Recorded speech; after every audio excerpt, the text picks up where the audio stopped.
Thank you, Jonah. It's so heartening to be here after all these years and to see so many familiar faces and to be surrounded by so much intellectual horsepower. Outside of this swamp you play your circus in, there aren't that many kinsmen that are in such concentration as there are here, and I just want to thank all of you for the work that you do in whatever you do, because you're fighting the good fight, and a lot of us kind of gave up because it's frustrating to care about human liberty. It's frustrating, this town was to me, to care about private property rights. And it was hard for me, personally, to stay optimistic. And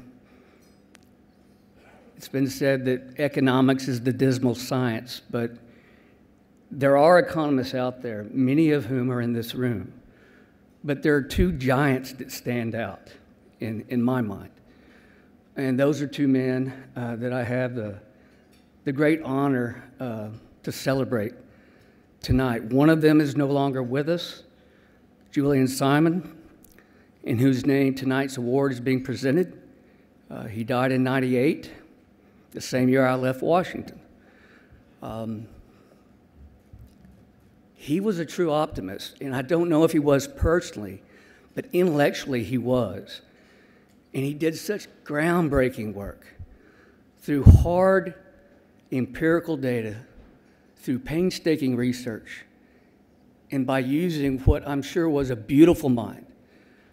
He taught so many people, certainly myself, the critical importance of the human mind and how physical resources seem finite and limited, and some of them are, but human ingenuity, what he called the ultimate resource, would in the end save the day.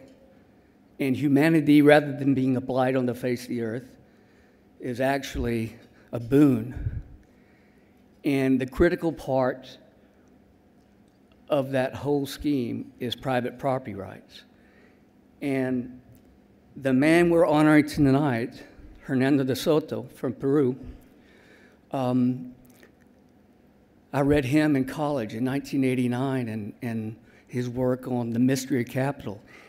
That ultimate resource idea of the human mind as opposed to just the physical limitations of the resource itself has changed my thinking about the nature of capital and the nature of value itself. He has shown through years and years of work in the developing world that the vast majority of humanity, we're talking about, 80% or more of the billions of people on the face of the earth, don't have title to private property. And without title to private property, you can't have collateral. And without collateral, how do you prosper? And there are many other aspects, as we know, to the beauty of private property rights.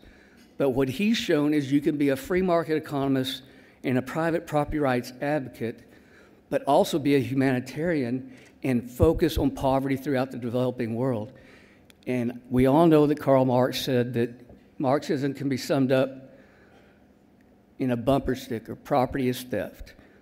But Mr. De Soto's work shows that property is prosperity, and it's the way to get out of poverty.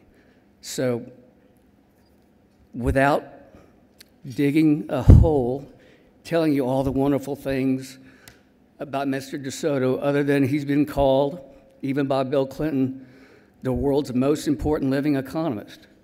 He's been called by Time magazine one of the 100 most influential people in the world. I do not do him justice by what I have time to say, but I've never met the man, so this is a personal honor. I'd like y'all to welcome this year's recipient of the Julian L. Simon Award, Mr. Hernando De Soto.